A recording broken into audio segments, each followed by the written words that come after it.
Dernière minute, le président de l'autorité palestinienne Mahmoud Abbas annonce qu'il a enclenché une nouvelle procédure visant à faire reconnaître la Palestine en tant que pays souverain auprès d'une quinzaine d'organisations des Nations Unies. Au même moment, la libération de Jonathan Pollard était envisagée par les Américains pour débloquer un processus de paix au bord de la rupture. Sommet de l'OTAN à Bruxelles, toute coopération civile et militaire avec la Russie a été suspendue ce soir par les pays membres de l'organisation. L'Ukraine est invitée à se joindre à des manœuvres conjointes avec les pays de l'OTAN. Et puis au Brésil, travaux suspendus sur décision du gouvernement sur le chantier du stade de Sao Paulo qui doit accueillir le match d'ouverture. Nouvel accident mortel pour un ouvrier ce week-end. Cela fait le troisième victime des conditions de sécurité non respectées sur ce chantier.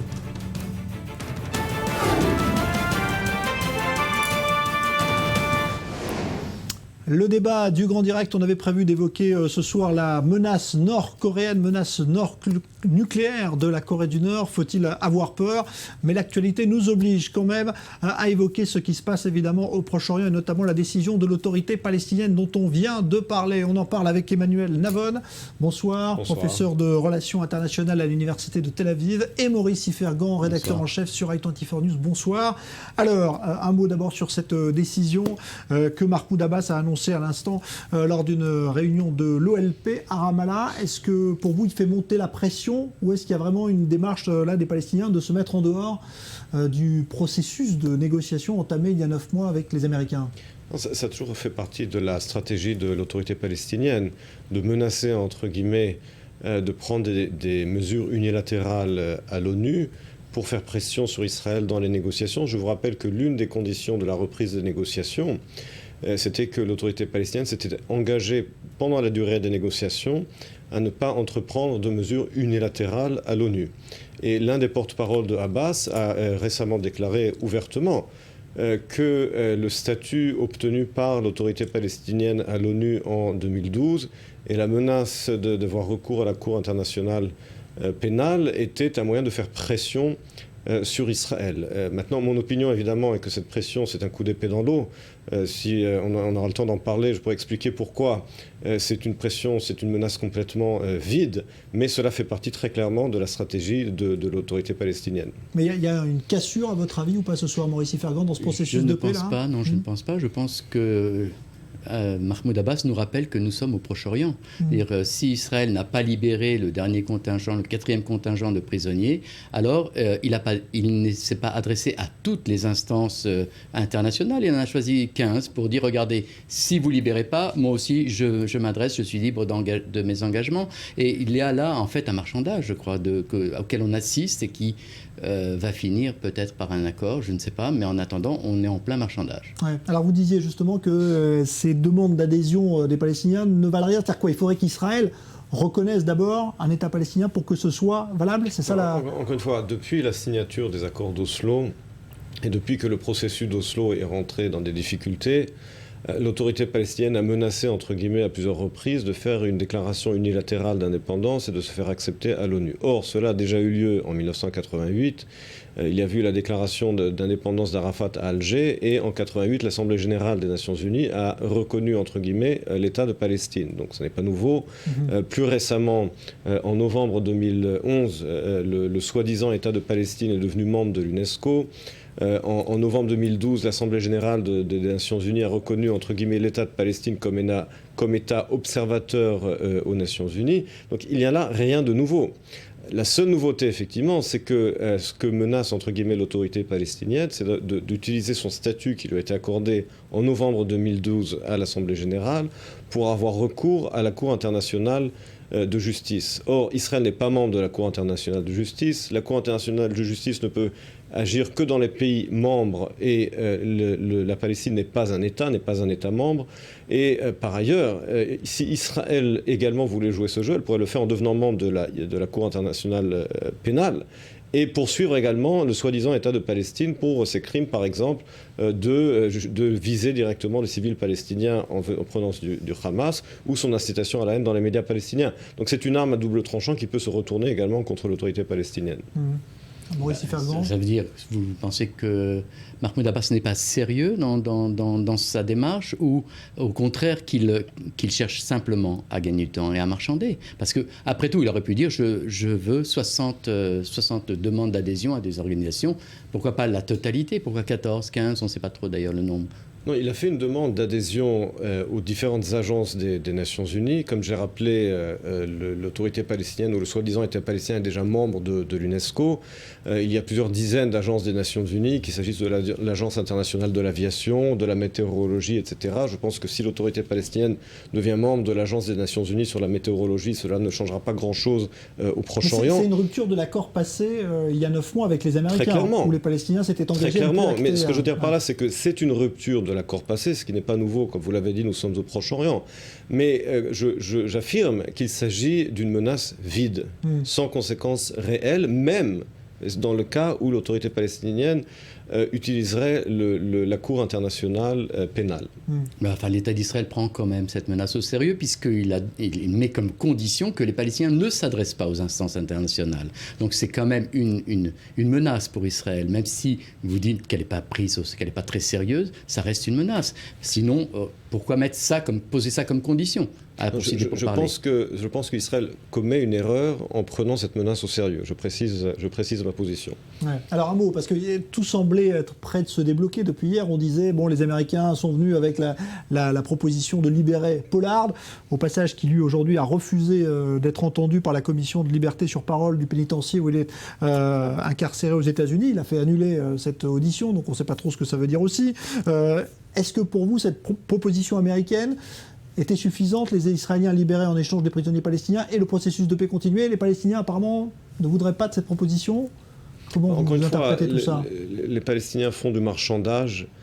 Saïb Erekat a déclaré récemment que la seule raison pour laquelle l'autorité palestinienne continue de négocier, c'est uniquement pour obtenir plus de libération de prisonniers. Donc ils le reconnaissent eux-mêmes. Ils négocient de mauvaise foi uniquement pour obtenir la libération de prisonniers. Et c'est ce qui a poussé le gouvernement israélien à dire, écoutez, si c'est cela, la libération de prisonniers, alors on ne va pas les libérer. S'il n'y a même pas d'engagement de l'autorité palestinienne, de continuer le processus de négociation. Ce qui a bloqué en réalité la libération de la dernière phase, de la 4e tranche de prisonniers. Donc sans engagement effectivement de l'autorité palestinienne de continuer ces négociations, mais je crois que cette nouvelle exigence d'en libérer encore plusieurs centaines, et surtout ce parallèle qui est complètement scandaleux et inacceptable entre Jonathan Pollard et des terroristes.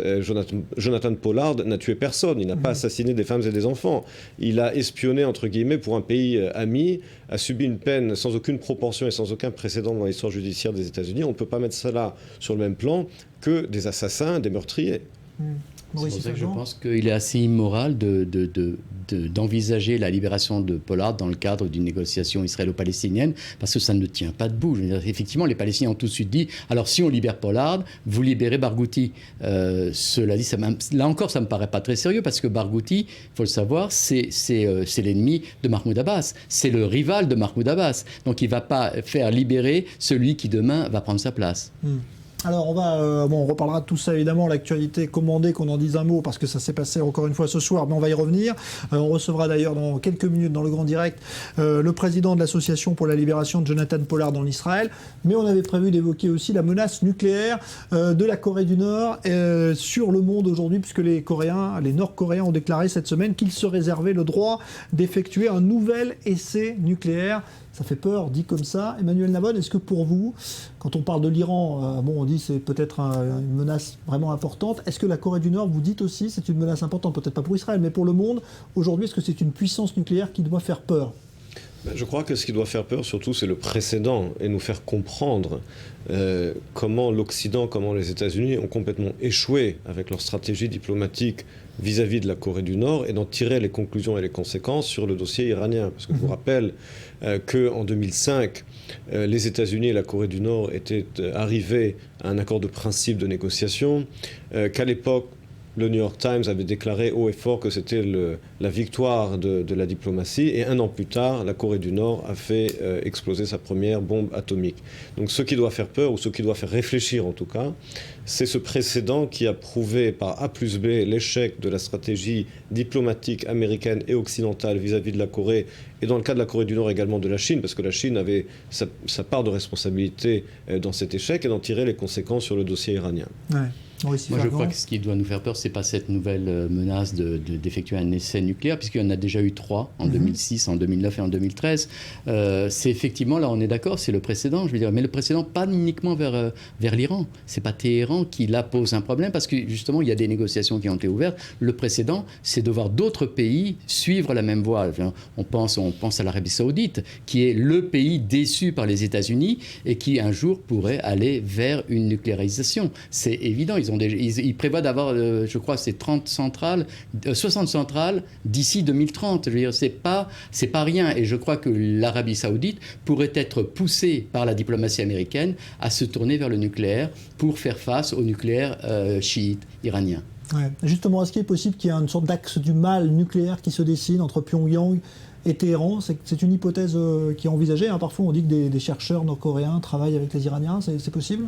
D'abord, je vous rappelle que la technologie nucléaire avait été vendue à l'époque par le scientifique pakistanais qui avait développé l'arme nucléaire pakistanaise, qui a vendu cette technologie à l'Iran, à la Corée du Nord, que la centrale nucléaire militaire qu'Israël avait bombardée en Syrie en 2007 faisait partie de ce même axe, cette collaboration nucléaire entre ces pays, la Corée du Nord, l'Iran et la Syrie. On sait quels sont les liens également entre l'Iran et la Syrie. Ce sont tous ces pays finalement qui ont réussi par leur coopération à obtenir ou à être sur le point d'obtenir la capacité nucléaire. Et encore une fois, l'incapacité des États-Unis à empêcher cela par la voie de la diplomatie.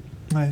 Oui, moi je crois que ce qui doit nous inquiéter aussi, c'est que nous avons affaire à deux pays qui n'ont pas seulement une capacité nucléaire, l'Iran et la Corée, mais qui ont aussi une capacité balistique. C'est ça qui est plus inquiétant, parce qu'avoir une bombe, c'est bien, c'est dangereux, mais ce n'est pas suffisant. Il faut encore pouvoir la lancer, cette bombe. Et là, je crois qu'effectivement, il y a le problème. On sait que la Corée a des missiles balistiques, qu'elle peut les utiliser. L'Iran a développé aussi une capacité balistique, et c'est là où il y a un danger. Alors je crois que les Iraniens ont très bien suivi ce qui s'est passé en Syrie avec les armes chimiques et l'action des États-Unis, les menaces américaines face à la Syrie, qui finalement n'ont pas donné grand-chose. Donc là, il y a encore un précédent, et je crois que la Corée et l'Iran ont bien suivi les choses. Ouais, aujourd'hui, agir contre la Corée du Nord militairement, ça semble... En tout cas, personne n'y songe vraiment. Il y a toujours des gesticulations militaires, mais personne ne semble prêt à une confrontation avec ce pays.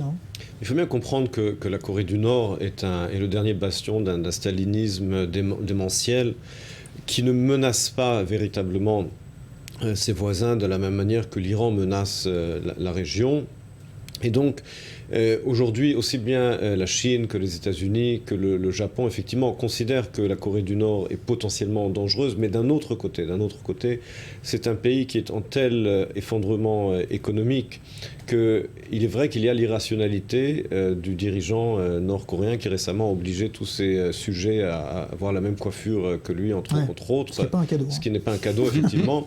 Mais je pense qu'aujourd'hui, il n'y a pas véritablement... Je pense que les États-Unis pensent qu'avec la Chine, ils peuvent contenir la Corée du Nord, et qu'en ce sens, même si c'est vrai que la Corée du Nord a des missiles à longue portée qui peuvent délivrer ses armes nucléaires, les États-Unis sont tout à fait en la capacité tout à fait de faire une réplique dévastatrice pour la Corée du Nord. Donc je pense qu'en ce sens-là, une Corée du Nord armée est moins dangereuse qu'un Iran armé, ce qui ne signifie pas qu'elle n'est pas dangereuse, mais elle est relativement moins dangereuse qu'un Iran armé nucléairement. Ouais, vous partagez ce point de vue? Oui, d'autant que l'Iran a face à lui l'Arabie Saoudite, un régime sunnite, et qui sont vraiment opposés. L'Iran cherche à mettre la main sur le monde arabo-musulman, et là, il y a un danger. Là, il y a effectivement un danger. Et je vois le danger de peut-être effectivement une nucléarisation de l'Arabie Saoudite, et là, on ne sait pas ce qui pourra se passer, parce qu'on n'est plus dans le rationnel. Ouais, mais là, justement, on discute discute en ce moment de coopération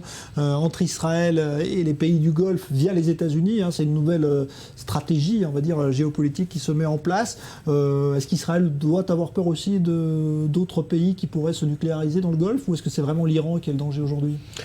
Je pense que l'un des dangers de la nucléarisation de l'Iran, c'est l'effet de domino. C'est que si l'Iran se nucléarise, alors effectivement, cela entraînera un effet de domino. Alors c'est vrai qu'il y a un intérêt commun entre Israël, l'Arabie saoudite et les pays du Golfe pour empêcher que l'Iran obtienne l'arme nucléaire, mais c'est un intérêt ponctuel sur le dossier nucléaire iranien. Mais c'est vrai qu'il y a un véritable danger d'effet de domino qui peut ensuite s'appliquer à l'Égypte, à la Turquie, à d'autres pays. Ils le disent d'ailleurs ouvertement. Si l'Iran obtient l'arme nucléaire, alors les autres pays de la région voudront également s'approprier l'arme, également, ce qui serait complètement dangereux et inacceptable pour la stabilité de la région. Bien, en tout cas, on n'en est pas là encore. La Corée du Nord n'a pas procédé à cet essai qu'elle a annoncé. En général, c'est vrai que c'est pas rarement des menaces en l'air. Merci Emmanuel Navon, professeur donc, de relations internationales à l'Université de Tel Aviv. Merci Maurice Ifergan, rédacteur en chef sur Act24 News. On reparle de la possible, elle n'est pas encore effective, libération de Jonathan Pollard dans un instant dans le grand direct. Restez avec nous.